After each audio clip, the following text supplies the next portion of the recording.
What's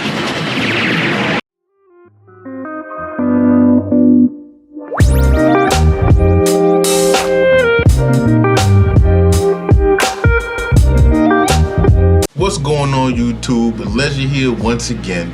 This time at you again with some more Genshin Impact. That's right, Genshin Impact. I wanted to talk to you guys a little bit about, not so much about Ayato, but Hydro in general, of how good a Hydro DPS really would be, right? And hopefully Ayato ends up being a Hydro DPS. We don't know that yet because the beta hasn't started yet. But now, some might think, well, we already have a Hydro DPS. We have Child, right? The Child is good, he's a good damage dealer, so on and so forth, but I wouldn't exactly categorize him as a DPS, right?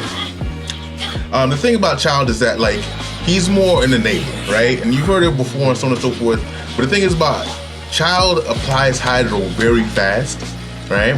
And he's not really meant to be that much of a damage dealer besides his burst. So he's basically meant to be able to enable all field DPSs to be able to do their thing, right?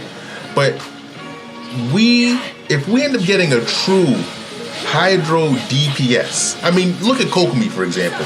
Kokomi can't even crit, but she can do some numbers sometimes, you know? She can actually do some damage, right? If she's built correctly and so on and so forth. So imagine a person that's actually meant to deal damage.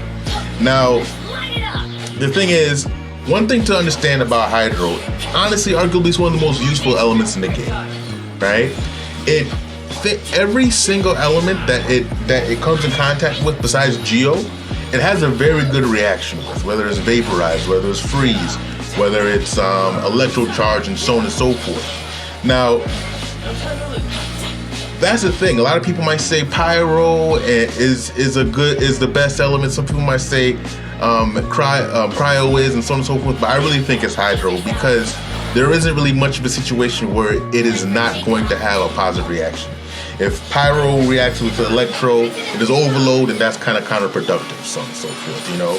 There's Superconduct, and Superconduct is good, but if you're not doing physical damage, it's kind of pointless, you know.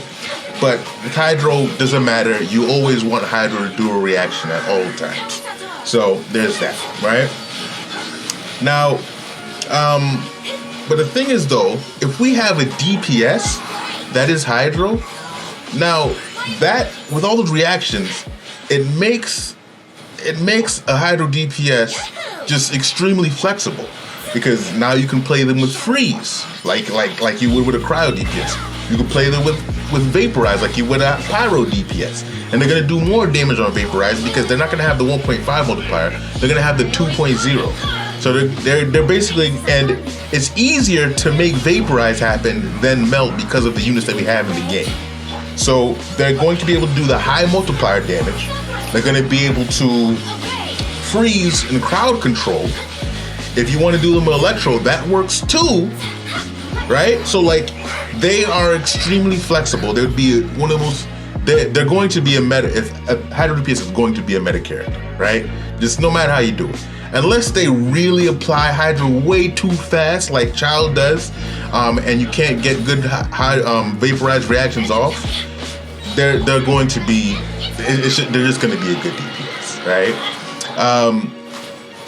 But yeah, and also too, when it comes to the future too, like, we're gonna get an element called Dendro, right? Now, we don't know what these reactions will be. The only reaction we know right now is burning, but they're going to make Dendro compatible with other elements. And when you really stop and think about it, like, Dendro has to do with, you know, life, plants, so on and so forth. So I'll be damned if Hydro and Dendro don't have a strong reaction. You know, it could be growth or something like that. I'm pretty sure there was a leak somewhere. I didn't pay much attention to it because I kind of want to be surprised with Dendro. But there's a leak somewhere that was talking about, you know, there being some type of Hydro and Dendro reaction, so on and so forth. So it's kind of future-proof in that sense too, right? I think that Hydro as a Hydro DPS character is going to be a better DPS than Cryo and Pyro. Honestly, I think that's what it is. So hopefully, Ayato would be a Hydro DPS, because if he is, he's gonna be a meta character. He's gonna come in, I don't care what his kit does, he's gonna come and he's gonna start slapping some heads around. All right. Oh, my neck! How's it feel now? All right, that's good. Now, I'm saying this now. I don't know his kit. His kit hasn't even been out yet. I don't think anybody knows his kit. Anybody that says they know his kit, I'm not gonna believe them until the beta starts. But so this could age poorly, because let's say Ayato comes out and he's a pure support or something like that. I don't know, but I think that it's time for us to get a Hydro DPS, and I think Ayato is the time that we're gonna get it. All right, so be excited about him. Be excited about him. Go ahead, do it up, because honestly, if he ends up being a Hydro DPS, he's cracked. That's it. I don't know how to put it. All right. And also too, honestly, but one last thing I want to touch on also too is if it's Ayato specifically, if he has, because we see from the art that he's a sword user, right? Now think about what options of weapons that he has when it comes to swords, right? In terms of 5 stars, he has a mist splitter that he can use, right? Like no matter what, that's a great weapon. And he also has the jade cutter that he can use. And I'm sure he'll get his own specific weapon too.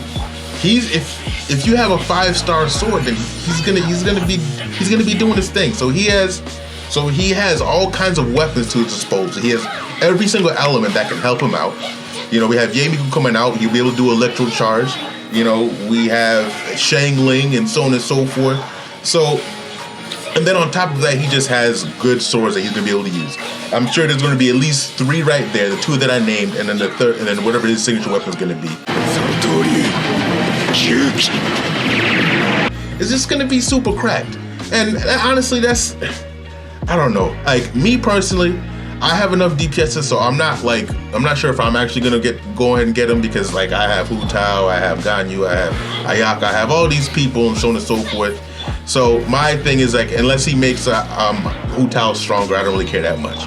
But if you are looking for a DPS, if you have Jade Cutter, if you have Mist Splitter, you know, if you think you're gonna get his weapon because you love him that much, go ahead and be excited. Go ahead, wait for him, go get him, be happy about it. You know, everybody's upset about his design. Don't worry about that. We got some good stuff coming our way, all right? But yeah, I just kind of wanted to touch on that, guys, and just let people know, because I don't think people understand how good a Hydro DPS really would be for Genshin Impact. Honestly, for now and in the future, all right? So if you're thinking about going to get him, go ahead. Let's go do this. Let me know what you guys think too. Are you guys excited about Ayato? Let me know. Comment that down below. I mean, if not, if you don't like his design or anything like that, also let me know too. If you like this content like this, like the video, subscribe so you can get more content like this, all right? And with that, I'll end it there. Legend out.